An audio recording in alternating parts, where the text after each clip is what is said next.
घबराओ नहीं लेफ्टिनेंट, मामूली सी खराश का जख्म है, जल्द भर जाएगा।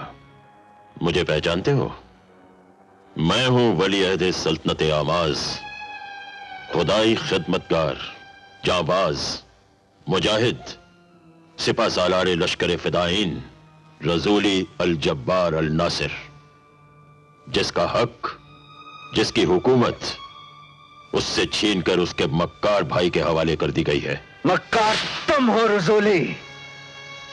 तुम भूल जाते हो कि तुम शाह की गोद ली हुई औलाद हो, इसलिए तुम तख्त के कभी वारिस थे ही नहीं।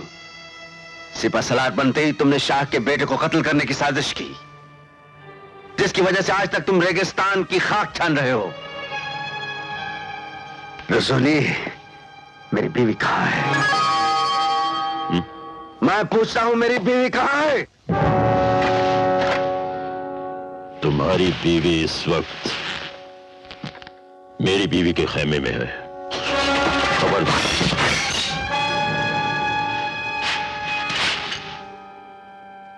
तुमने मुझे गलत समझा लेफ्टिनेंट। मेरी भी एक बीवी है जो इस वक्त तुम्हारी बीवी की तरह हमल से है, मां बनने वाली है।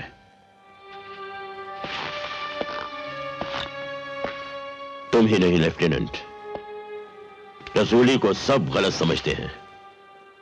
मुझे चोर, डाकू और लुटेरा समझते हैं, लेकिन रसूली लुटेरा नहीं, इस रेगिस्तान का बेताज बादशाह है।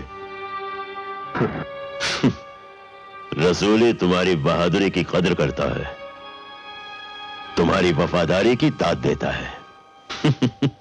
खैर छोड़ो इन बातों को, आओ जश्न मनाएं।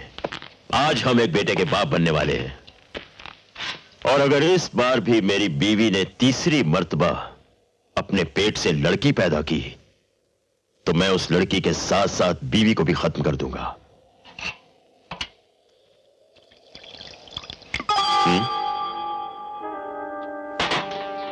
मैं अपनी बीवी के खेमे में जा रहा हूं, हो सकता है लौटने पर खुशखबरी सुनाऊं।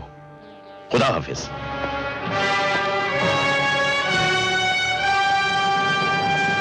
या रसूलल्लाह,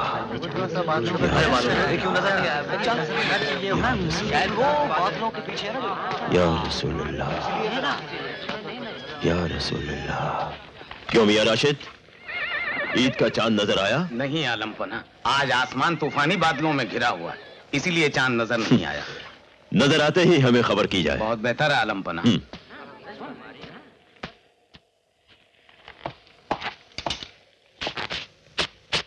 आइए मेरी सरताज, इस बार तैश में आकर बच्चे की पैदाइश पर आपको उसका गला घोंटकर मारने की जरूरत नहीं पड़ेगी।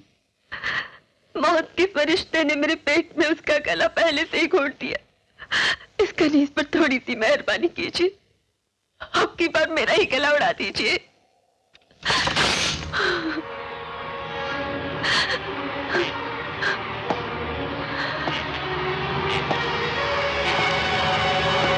आका,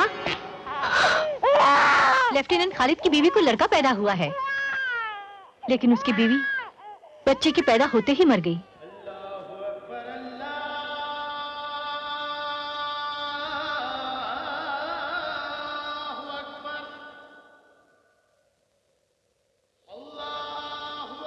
ईद का चांद मुबारक।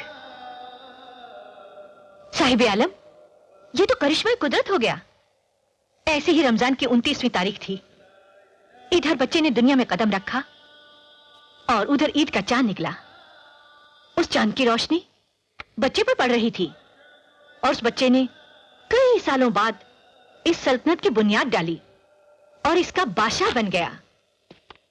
बिल्कुल उसी तरह इस बच्चे पर ईद के चांद की रोशनी पड़ रही है। ये जरूर एक दिन इस सल्तनत का बादशाह बनेगा।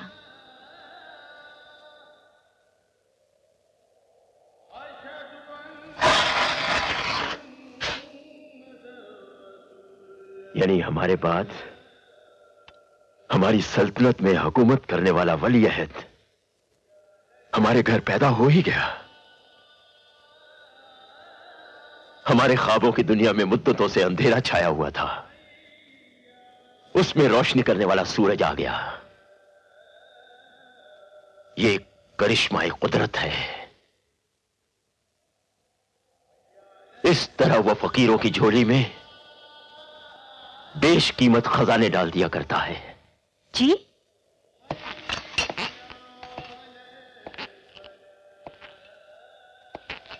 बच्चे बेजुबान होते हैं और मुर्दे बोला नहीं करते। लाओ।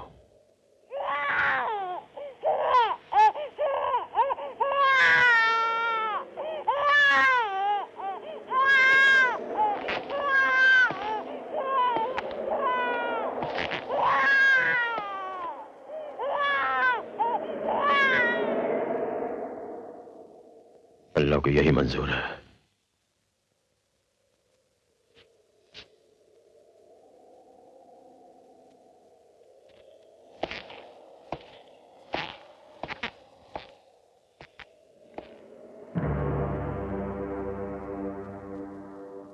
समझ गए? जी। ये सब अल्लाह की मर्जी है। ऐलान कर दो कि रसूली अल जब्बार अल नासिर के घर लड़का पैदा हुआ है, जिसे हम बा मोहब्बत पुकारेंगे सुल्तान।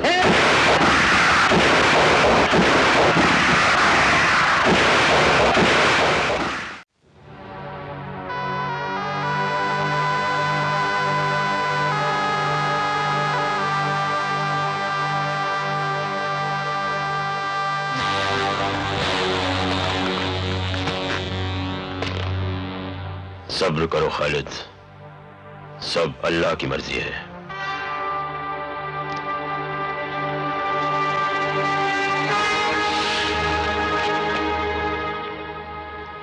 मेरी बीवी की मौत का सबब उसके जख्म है, जो अल्लाह की मर्जी से नहीं तुम्हारे हुक्म से लगाए गए हैं। रसूली, तुम्हारे हुक्म से लगाए गए हैं।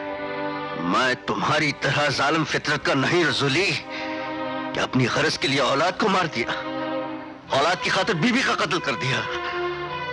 मुझे अपनी बीवी से बेहद प्यार था, हमें हमारी औलाद चाहिए थी।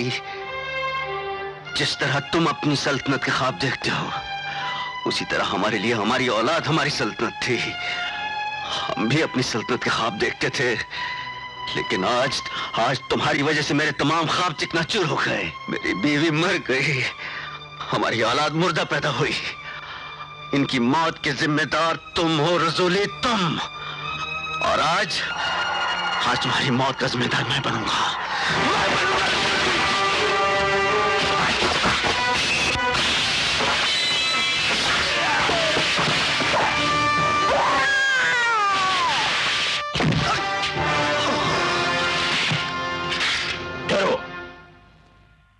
हम बजाते खुद इसे नहीं मारना चाहते, क्योंकि इसने हमें वो तोहफा दिया है जिसकी कीमत हम अपनी रूह बेचकर भी अदा नहीं कर सकते। ले जाओ और छोड़ दो इसे रेगिस्तान में।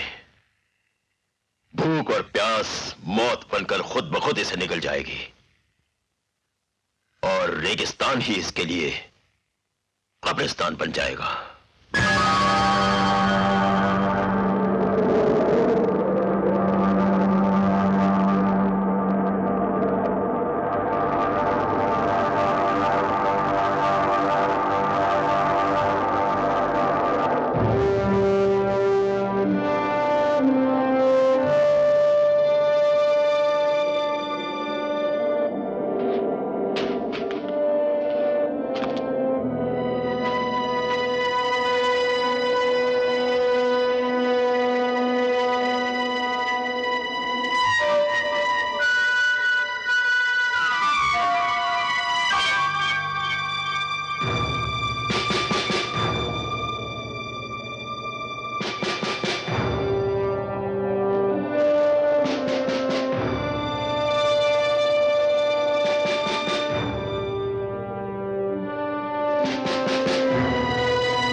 आका, आपने बांदी को तलब किया?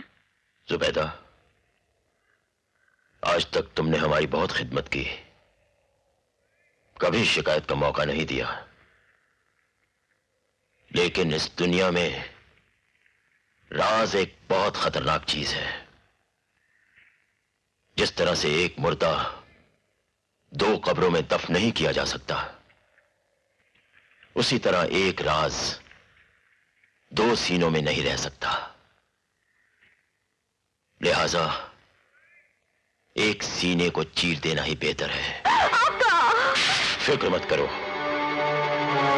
तुम्हारे खानदान और तुम्हारे वालिदैन की पूरी देखभाल की जाएगी।